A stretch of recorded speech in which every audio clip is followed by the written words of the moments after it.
De pie, vamos a abrir nuestras Biblias en el libro de Hebreos,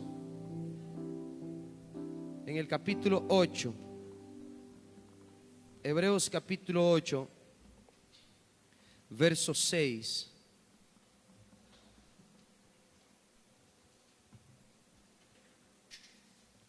Hebreos capítulo 8, verso 6. Dice la palabra de Dios. Vamos a leerlos juntos, honrando al Padre, al Hijo y al Espíritu Santo. Pero ahora, tanto mejor ministerio es el suyo, cuanto es mediador de un mejor pacto, establecido sobre mejores promesas. Una vez más, pero ahora tanto mejor ministerio es el suyo, cuanto es mediador de un mejor pacto, establecido sobre mejores promesas. Amén. Puede tomar su lugar. Quiero aprovechar para mandarle un saludo a Guillermo, que está en su casa cumpliendo años. Él es una persona muy especial y él quería que yo lo saludara, así que por acá lo saludo. Memito, feliz cumpleaños, que Dios te bendiga. Amén. Vamos a hablar en esta mañana acerca de mejores promesas. Antes de empezar, yo quiero hacerle una pregunta a las damas. Quiero hacerle una pregunta a las mujeres que están acá, pero yo quiero que usted vuelva a ver, las que están casadas, vuelva a ver a su esposo, ¿verdad? Vamos a ponernos románticos. Las que están solteras se lo van a imaginar, y las que están casadas lo vuelven a ver. Y yo les voy a hacer una pregunta mientras usted ve a su marido. La pregunta es: ¿les han hecho alguna vez una promesa que nunca les han cumplido? Sígalo viendo. No lo muerda, solo véalo. Ya tengo a los hombres encima, ¿ya? Ya, no lo vea más. Oiga, por ahí se confesaron algo por ahí. Gloria a Dios. Yo creo que a todos nos han hecho promesas que nunca nos han cumplido.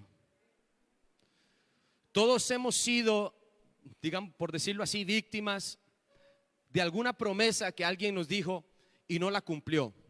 De lo que sea, laboral, familiar, social, de alguna amistad, lo que sea, a usted le prometieron algo y qué frustrante que es, ¿verdad que sí? Que a uno le prometan algo y usted está confiado en eso y usted dice: esto es para mí, esto me lo prometieron, es mío, y al final le digan o le salgan con otra, ¿verdad? Como dice el dicho, le metieron un gato por liebre. Uno se siente triste, se siente frustrado porque uno confió en la promesa. Lastimosamente, el hombre es incapaz, el ser humano es incapaz de poder sostener una promesa eternamente. Es incapaz de poder sostener una promesa sin fallar en una sola ley, en un solo punto de esta. Por esa razón, espiritualmente nosotros tenemos a una persona muy especial, que es Cristo Jesús. Y dice su palabra que Él vino a establecer un mejor pacto sobre no promesas, sobre mejores promesas. Esto quiere decir que ya Cristo había prometido desde el inicio de la creación, muchas cosas nos había prometido. Pero ahora, cuando Cristo viene y paga el precio en la cruz del Calvario, nos ofrece algo mejor de lo que ya había prometido. Y eso Él lo llama mejores promesas y lo llama mejor pacto. La palabra pacto en el griego se traduce diateké, que quiere decir testamento. Por eso usted ve que la palabra de Dios está dividida en dos partes: Antiguo Testamento y Nuevo Testamento. Esto está correctamente decirlo así, y también usted puede decir nuevo pacto o antiguo pacto. Cualquiera de las dos formas con las que usted llame a esto, lo está haciendo de la manera correcta. Antiguo Testamento, antiguo pacto, Nuevo Testamento o nuevo pacto. Así que a partir de este conocimiento vamos a empezar a ver ¿qué es lo que Cristo nos está hablando y diciendo a través de este mejor pacto? Y para esto tenemos que conocer el inicio. ¿Dónde empezó? ¿Soy yo o escucho bulla? ¿Son los abanicos? Ok.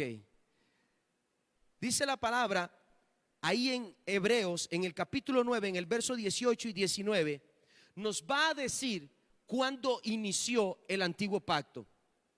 Y esto es importante que lo sepamos, porque el antiguo pacto no inicia con Adán, no inicia con Abraham, no inician el principio de la creación, como muchos dicen, bueno, es que el antiguo pacto es todo el Antiguo Testamento. No, la misma Biblia nos va a decir en qué momento inicia el antiguo pacto, y este va a dar propicio al segundo, nos va a enseñar cómo debe de ser el nuevo pacto. Vea lo que dice ahí en Hebreos 9, del 18 al 19.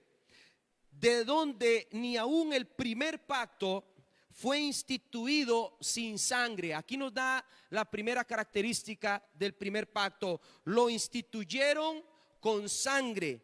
Y dice el verso 19: porque habiendo anunciado Moisés todos los mandamientos de la ley a todo el pueblo, tomó la sangre de los becerros y de los machos cabríos con agua, lana, escarlata y hisopo, y roció el mismo libro y también a todo el pueblo. Aquí la palabra nos dice dónde inicia el antiguo pacto, y el antiguo pacto inicia en Moisés. Cuando Moisés recibe las tablas de la ley y se las entrega al pueblo, se las lee al pueblo, dice la palabra que Moisés hace sacrificios de animales y rocía la sangre sobre la palabra de Dios y sobre todo el pueblo, y aquí da inicio el antiguo pacto sobre Moisés y la ley de Dios para su pueblo. Y como les dije al principio, el antiguo pacto va a ser propicio del nuevo pacto. Nos va a revelar cómo debe de ser el nuevo pacto, porque así como se derramó la sangre de los becerros y de los toros sobre la palabra y sobre todo el pueblo, de la misma forma el nuevo pacto da inicio cuando la sangre inmaculada, sin mancha y sin pecado de Cristo como Cordero de Dios es derramada sobre el mundo entero, es derramada sobre su palabra, cumpliéndose y afirmándose en la cruz, dando inicio a un mejor pacto con muchísimo mejores promesas de las que tuvieron nuestros antepasados. Y esto realmente es impresionante y hermoso, y ya vamos a ver por qué tenemos que entender la diferencia entre el antiguo pacto y el nuevo pacto. Porque usted puede pensar, y como quizá a mí me pasó en algún momento, usted puede decir, ¿por qué Dios hizo un pacto para después destruirlo? ¿Por qué el Señor hizo un pacto antiguamente para después venir y quitarlo y decir que era un pacto defectuoso, que era un pacto que era temporal, que no era correcto, que no era perfecto, no era bueno para lo que Él quería hacer? ¿Por qué el Señor hizo esto? Hay razones también fundamentales por las que Dios permitió esto, y eso está ahí en Gálatas capítulo 3. Vamos a leerlo. Gálatas capítulo 3. Vamos a ir al verso 24 al 27. Gálatas 3. Gálatas capítulo 3, del verso 24 al 27. Dice así la palabra de Dios: de manera que la ley ha sido nuestro ayo para llevarnos a Cristo, a fin de que fuésemos justificados por la fe. Y sigue diciendo: pues venida la fe, ya no estamos bajo ayo, pues todos sois hijos de Dios por la fe en Cristo Jesús. Porque todos los que han sido bautizados en Cristo, de Cristo están revestidos. Ya no hay judío ni griego, no hay esclavo ni libre, no hay varón ni mujer, porque todos vosotros sois uno en Cristo Jesús. Y si sois de Cristo, ciertamente linaje de Abraham son y herederos según la promesa. puede comprender ahora de qué linajes que venimos. Nuestro pacto no se basa en el pacto que hizo Dios con Moisés, sino en el pacto que hizo Dios con Abraham. Así que acá tenemos que estudiar y entender las promesas que Dios le hizo a Abraham para entender cómo es que nosotros vivimos ahora, cómo es que nosotros somos llamados, cómo es que fuimos escogidos y empezar a ver las cosas como Dios quería que nosotros las viéramos desde un principio.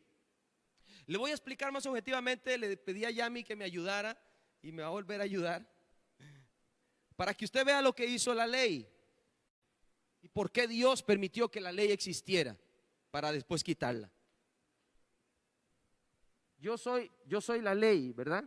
Yo represento la ley. Yamiled es el pueblo de Dios. Así que la ley hacía esto en el antiguo pacto.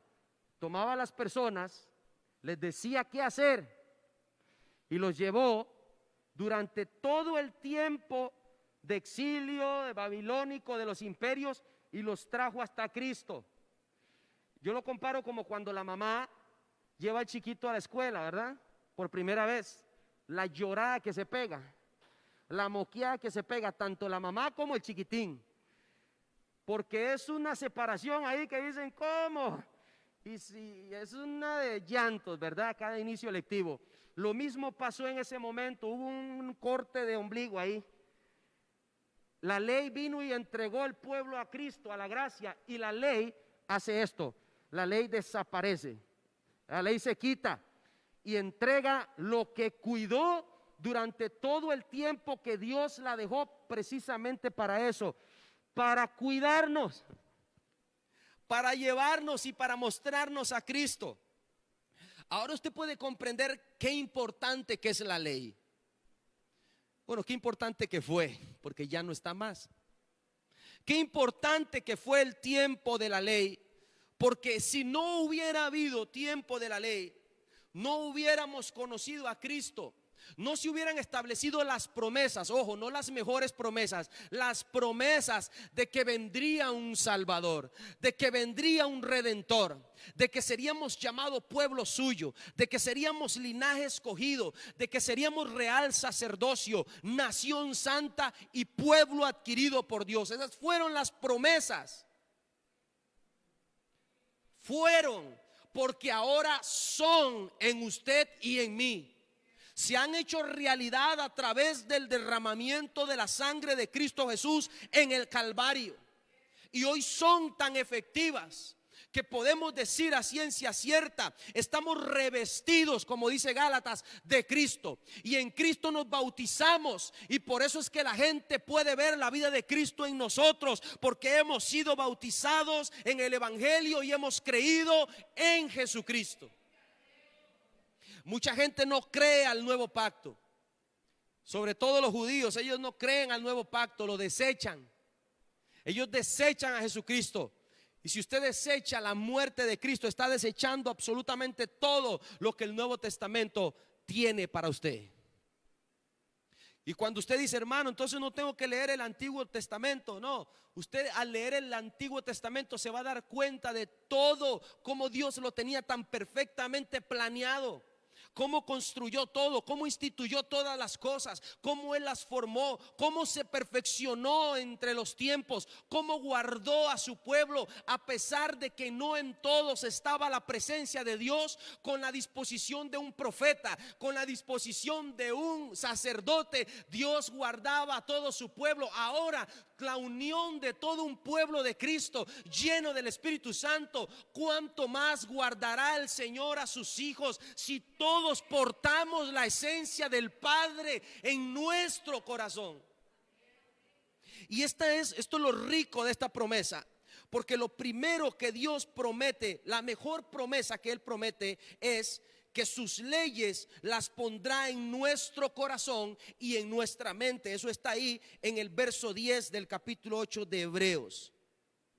Dice así su palabra: por lo cual este es el pacto, o puede decirse este es el testamento que haré con la casa de Israel después de aquellos días, dice el Señor, pondré mis leyes en la mente de ellos y sobre su corazón las escribiré y seré a ellos por Dios y ellos serán a mí por pueblo. Yo le decía que pacto es igual que testamento según la traducción griega acá escrita, precisamente porque el testamento, ¿quién lo hace? El que va a morir. El testamento lo hace el que va a morir. Y en el Antiguo Testamento morían los animales. Cada año tenían que morir, pero Cristo vino a dejarnos un mejor testamento, uno que significó la muerte una sola vez. Y para gloria de Dios, el Espíritu Santo levantó a Cristo de entre los muertos y hoy tenemos a ese testador vivo y más vivo que nunca. Cumplió con la muerte para dejarnos herencia, pero vive para siempre porque no se quedó en la tumba. Está vacía, iglesia, está vacía la tumba de Cristo. Él vive por los siglos de los siglos. Así que la muerte de Cristo significó en tu vida herencia, significó en tu vida testamento. Te estoy dejando esto, te estoy otorgando esto. Y fue necesario que yo muriera para que tú vivieras. Qué lindo que es Dios, amén. Así que lo primero que hace Dios es poner su ley, su palabra en mi corazón y en mi mente. ¿Por qué esto es un mejor pacto? ¿Por qué esto es una mejor promesa? Le voy a explicar por qué razón esta es una mejor promesa. En el antiguo pacto, la palabra me enseña que las tablas de la ley estaban en el arca del pacto o en el arca de la alianza. Y el arca de la alianza se encontraba en el lugar santísimo, cubierta por un velo donde nadie podía entrar, solamente el sumo sacerdote una vez al año. Y para poder entrar ahí tenía que ofrecer sacrificios por sus pecados y por los pecados del pueblo, porque cualquier mínimo de impureza caía muerto en la presencia de Dios. Así que para el pueblo de Israel era bastante difícil poder tener acceso a la presencia de Dios y a su palabra. El acceso que tenían era la escritura, la copia del original que había hecho Moisés y le había dado a los levitas, a los sacerdotes levitas, y ellos la leían al pueblo. Ese era el acceso más cercano que ellos tenían con la palabra de Dios. Así que Cristo viene a decir esto: ojo, yo vengo a sacar mi palabra del lugar santísimo donde nadie podía entrar. Una vez al año el sumo sacerdote la vengo a quitar del arca de la alianza para implantarla en tu corazón y en tu mente. Por esa razón tú no eres cualquier cosa, y por esa razón Proverbios 4:23 dice: sobre toda cosa guardada, guarda tu corazón, porque de él mana la vida. En tu corazón está la esencia de la palabra de Dios implantada por el derramamiento de la sangre de Cristo en la cruz del Calvario. Usted se ha preguntado, vea, la gente se ha malmatado, los arqueólogos se han malmatado por querer encontrar el arca del pacto y no la van a encontrar. Hay unos que dicen que la tienen allá en un país africano, pero definitivamente, si alguien tuviera esto, pudiera manipular la presencia de Dios. Por esa razón Dios no ha permitido que salga a la luz pública dónde quedó el arca del pacto, por la razón de que Él no necesita ya guardar más su palabra ahí, el maná ahí o la vara de Aarón, que eran las tres cosas que estaban en el arca del pacto. ¿Por qué? Porque ahora su mayor tesoro está depositado en ti. Tú eres un arca de Dios. Y Cristo nos compara como edificio de Dios. Él nos compara como el templo de Dios. Tú y yo somos ahora la casa de Dios, donde Él ha decidido habitar. El arca del pacto era algo hecho por mano de hombre, aunque muy hermosa, con oro cubierta, con madera de acacia, con querubines de oro. Era algo hermoso, pero era hecho por mano de hombre. Él Él decidió habitar en algo hecho por sus propias manos. Tú no eres creación humana. Aquí no hay clones, aquí no hay híbridos, aquí hay creación de Dios. Véase usted mismo para que se dé cuenta que Dios te creó para habitar dentro de ti. Así que es muchísimo mejor esta promesa. Ya su palabra no está limitada, su palabra está en mí, en tu boca está la palabra y en tu corazón. Ahí es donde Dios ha puesto su palabra para que gobernemos en ella. ¿Y para qué lo hizo? Dios puso su palabra en nosotros para darnos autoridad para poder cumplir sus mandamientos.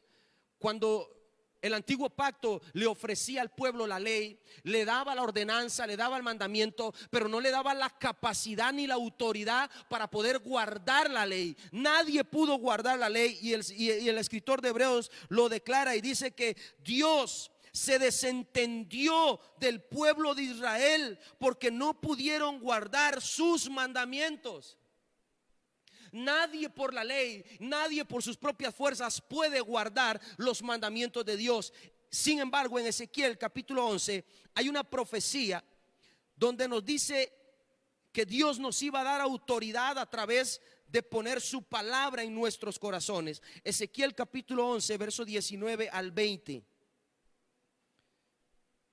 Ezequiel capítulo 11 del verso 19 al 20.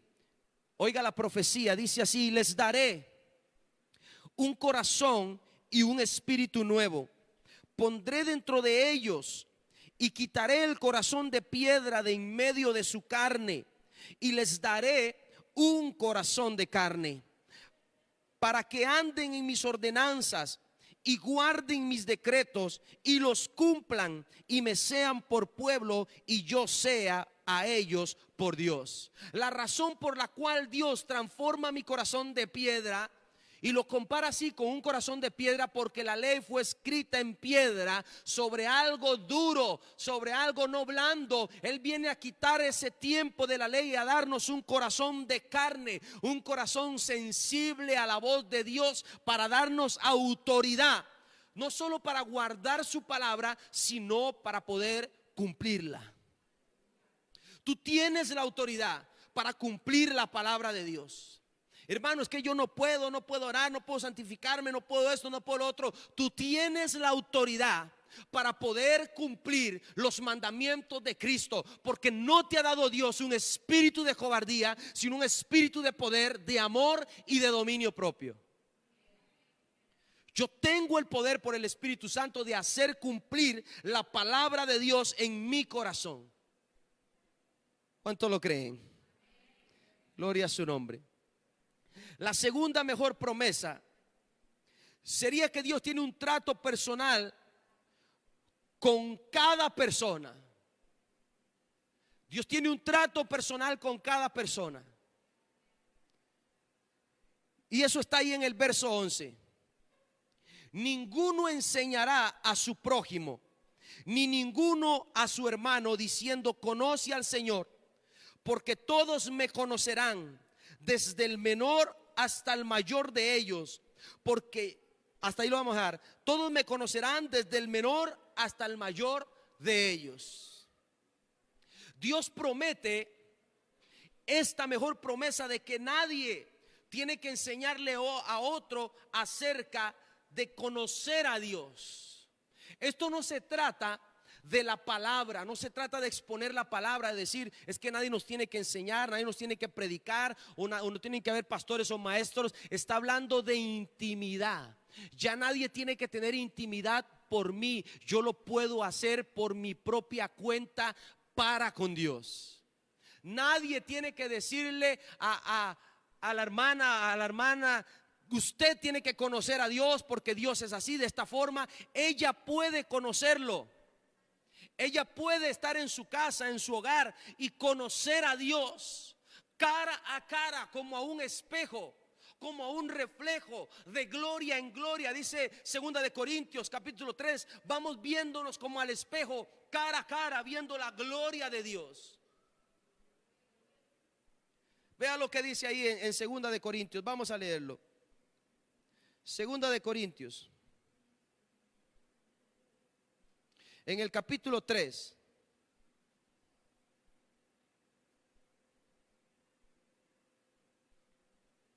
Vea lo que dice el verso 14. Pero el entendimiento de ellos se embotó, porque hasta el día de hoy, cuando leen el antiguo pacto, les queda el mismo velo no descubierto, el cual, ¿por qué? Por Cristo es quitado. Y aún hasta el día de hoy, cuando se lee a Moisés, el velo está puesto sobre el corazón de ellos.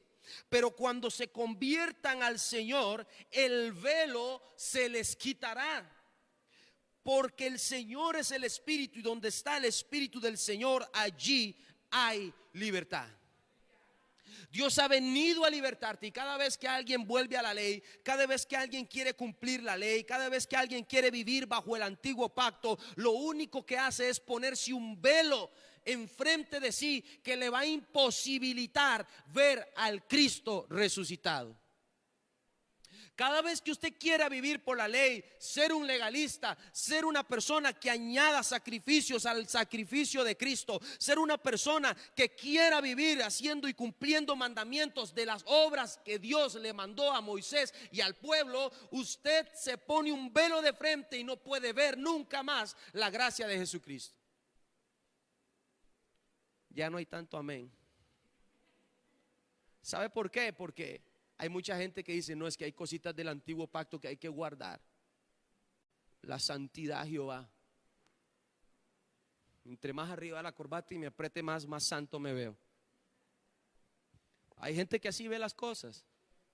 ¿Sabe por qué? Porque en el antiguo pacto así estuvieron. Y decimos amén, amén, amén, al nuevo pacto, amén, amén. Pero vivimos una vida como de antiguo. Y Dios nos perdonó. Porque donde abundó el pecado, sobreabundó la gracia. Pero ¿para qué sobreabundó la gracia? ¿Para que pequemos deliberadamente? Tampoco. Tampoco dice la palabra de Dios. Porque ahora, dice Romanos capítulo 8, ninguna condenación, lo leyó la hermana, hay para los que están en Cristo Jesús. Los que no viven conforme a la carne, sino que viven conforme al Espíritu que los ha libertado. Ese Espíritu que los llamó a libertad. Gálatas capítulo 5, estad firmes con la libertad con la que Cristo os hizo libres. Para eso funciona este nuevo pacto, para darnos gracia, para darnos vida en Cristo Jesús y darnos la autoridad. Ese trato personal con Dios. La palabra dice en San Juan capítulo 16 versículo 8, dice que cuando el Espíritu Santo de Dios venga, Él convencerá al mundo de pecado, de justicia y de juicio. Es un trabajo que le corresponde al Espíritu Santo ahora contigo, convencerte a ti. Yo solamente predico, yo solamente digo lo que acá está escrito, yo solamente me preparo para hacerlo bien, pero es el trabajo de Dios que la palabra de Dios en ti tenga fruto. Yo sembré, Apolos regó, pero el crecimiento lo ha dado y lo seguirá dando el Señor Cristo Jesús en tu vida, solamente Él, a través del nuevo pacto. Gloria a su nombre. Por eso usted ve que cuando Cristo estuvo acá en la tierra y caminó entre nosotros, Él solamente discipuló a 12 hombres, porque Él quería tener un trato personal. Nosotros como personas estamos limitados a espacio, a tiempo, a un montón de cosas, a lo que usted se imagine. Y no podemos abarcar multitudes. Una sola persona no puede abarcar muchas personas, abarca pocos. Y Cristo abarcó a 12 porque Él quería tener un trato especial con cada uno de ellos. Cristo trató con Pedro, trató con Juan, los ayudó, los levantó, los perdonó, los restauró, los convirtió en apóstoles, les dio autoridad, hombres pescadores que no tenían nada más que quitar agallas y escamas en el mar y quemarse durante días y días. Él les dijo, vengan, ahora les voy a enseñar a pescar almas. Él los cambió y trató y hizo de ellos perfección, hizo de ellos algo hermoso. Pero lo hizo en un cuerpo limitado, por esa razón llegó a 12. Pero acá vemos el propósito de esto en San Juan capítulo 17. Vea el trato de Cristo personal y que Él quiere tener al día de hoy. San Juan capítulo 17, en el verso, vamos a leer el verso 12. San Juan capítulo 17, versículo 12. dice la palabra de Dios. Cuando estaba con ellos, ¿quién? Cristo, con sus discípulos. Cuando estaba con ellos en el mundo, yo los guardaba. En tu nombre, a los que me diste, yo los guardé y ninguno de ellos se perdió. Cristo guardó a todos los que Dios le entregó. Y ahí dice que el único que no se guardó fue Judas. Pero este fue porque nunca fue de Cristo, ¿verdad? Para que lo entendamos, para que comprendamos por qué Dios no pudo guardarlo a él, porque nunca le perteneció a él. Y lo mismo sucede al día de hoy. Primera de Juan capítulo 2 verso 19, el que está aquí y entre nosotros y se va es porque nunca fue de nosotros, porque si hubiera sido de nosotros hubiera permanecido, pero salió para que se manifestara que no todos los que estamos en la iglesia y decimos aleluya, amén, son de nosotros. Así que Cristo nos habla a través de su palabra y nos dice que los que están en Él, que los que están en el nuevo pacto, que los que están en Cristo, Él los guardó, Él los cuidó. Y hay algo más hermoso. Vea lo que dice el verso 20. Mas no ruego solamente por estos, sino también por los que han de creer en mí. ¿En quién? En Cristo. Por la palabra de ellos. Cristo oró también por el cuidado de nosotros. Si Él tuvo la potestad y el poder para guardar a 12 en Cristo Jesús, ahora que ha resucitado en un cuerpo incorruptible y es Dios sobre dioses, ¿qué poder tiene Cristo para guardar a todo aquel que crea en su nombre? Para que todo aquel que cree en Él no se pierda, más que todo el que cree en el Evangelio de Cristo no se pierde, sino que tiene vida eterna. Aquí está el secreto del nuevo pacto. Él vino a enseñarnos en un cuerpo limitante lo que Él podía hacer como Dios en un cuerpo supremo. Que como sumo sacerdote también se ofreció como sacrificio y cumplió a cabalidad con las dos cosas.